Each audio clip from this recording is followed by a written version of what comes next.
Ever since I felt overwhelmed sa mga opportunities na binibigay. But at the same time, I'm very blessed. I'm very blessed and grateful kasi somehow they believe, naniniwala sila sa mga talents or sa mga skills na meron ako. Pero at least, maipakita ko and to grow together with TV5 through series, through shows.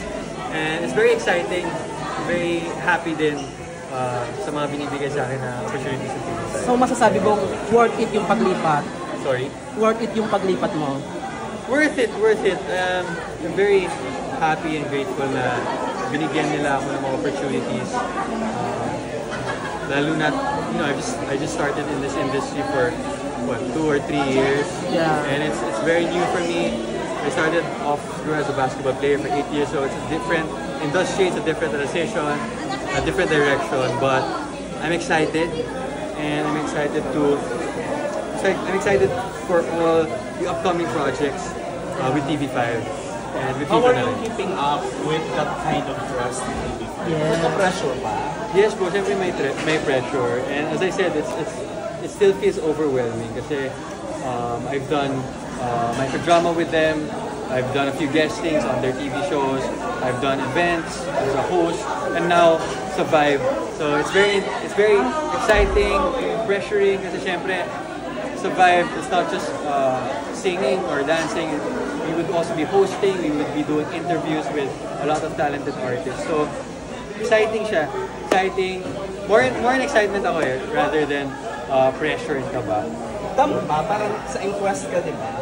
Yes po. So, ano pakiramdam? Stages and Inquest. Stages and TV5. Pero ano pakiramdam na since start pa lang si Inquest, somehow, ikaw yung sinasabing parang face ng Inquest. Ikaw sa'yo nag-umpisa? Oo, para maging successful. Dinadagdagan ko lang yung pressure. Hindi naman. I mean, for sure, there are a lot of MQuest artists who are also magagaling, mahuhusay, and who could also be the face of MQuest. There are a lot po. Siguro, I'm just very thankful na they trusted me, nabigyan ng mga opportunities, mga projects. So, syempre, for me, I have to keep up, I have to work hard para at least, alam mo yun, mas maraming maniwala na MQuest would rise more and would be great together with TV5. I mean, that's the goal naman to inspire the audience and mahakot yung mga audiences natin sa network natin. Pag sinabing MQuest artist, ikaw yung agad na iisip. Kaya nga. Ikaw agad na iisip namin pag sinabing MQuest artist. Well, that feels good po. Yung flag carrier. Flag carrier. I mean, as I said, ang dami pong mga MQuest artists na mahusay, magaganda, pogi, mga talented. So, madami po kami doon. It's not just me, it's a lot. And you have to look forward to that kasi mapapanood nyo na po sa, hindi lang sa Vibe, but a lot of upcoming projects, pati mga microdramas. Very exciting po yan, it's very new, it's very different. So, abangan nyo po. Ikaw kasi na-discover kita sa TikTok dahil sa pagkakanta-kanta mo sa check. Pero paano yun? How's the process like for you when doing those kind of contents? Mga singing po.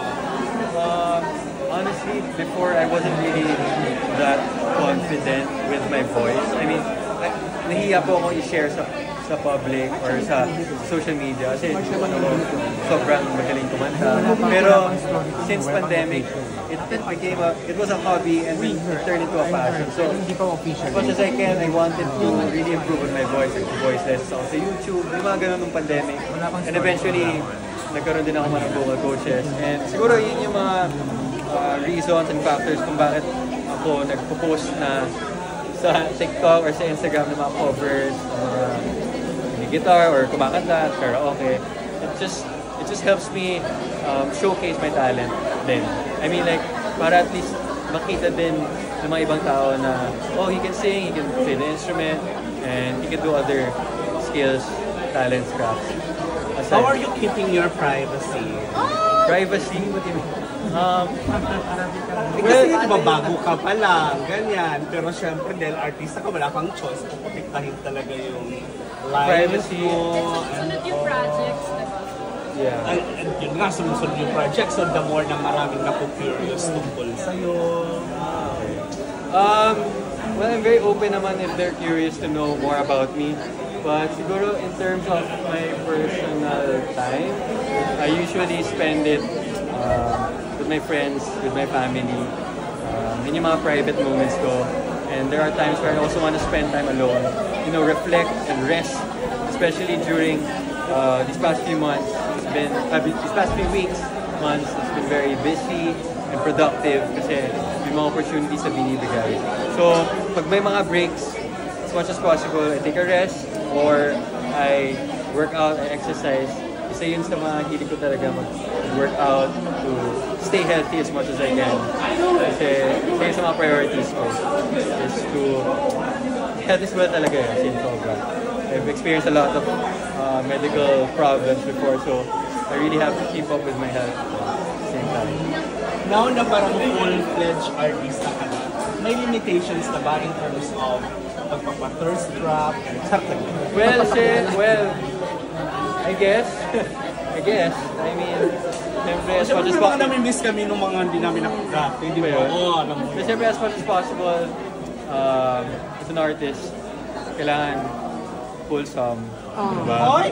Sinok sa Ay, di ba? Well, as much as possible. I mean, pwede naman mag-thirst trap ng Pwede naman konti. maging wholesome na ano, Na at the same time, yeah. Pero hindi naman yung sobrang showy, di ba? abs lang man. Yung kung kinakailangan mo.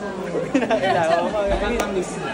Chanet! Dylan, how does it feel na yung mga friends mo from GMA katulad sa Tamaka, supportive din sa projects mo? Yes. Ang maganda po yung, kasi first of all, maganda yung foundation ng friendship namin ever since nung nag-tape kami. On and off cam, naging close po kami, masayahin po kami. So, kahit na nag-transition ako to a different network, very supportive kami sa isa't isa. And that's just how we are. Parang feel ko sobrang, ang bait po kasi din nila eh. They're very genuine.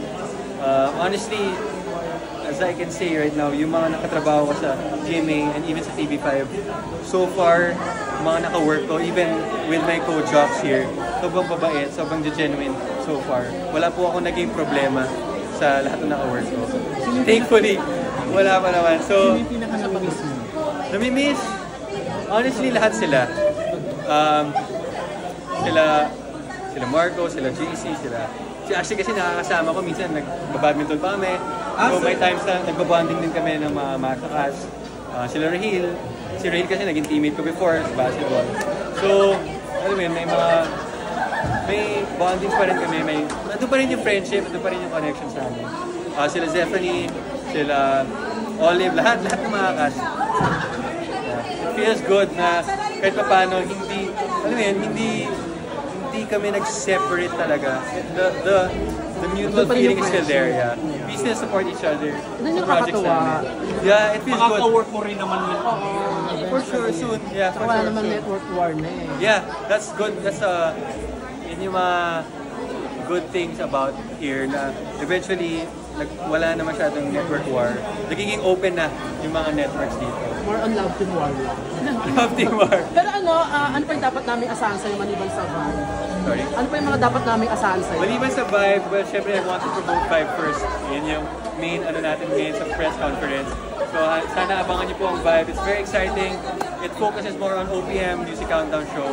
But syempre sana po abangan niyo rin po ang ating mga meron po akong dalawang microdramas with Signal, TV5. So sana abangan niyo po Pure Gold Love and Father's Last Wish.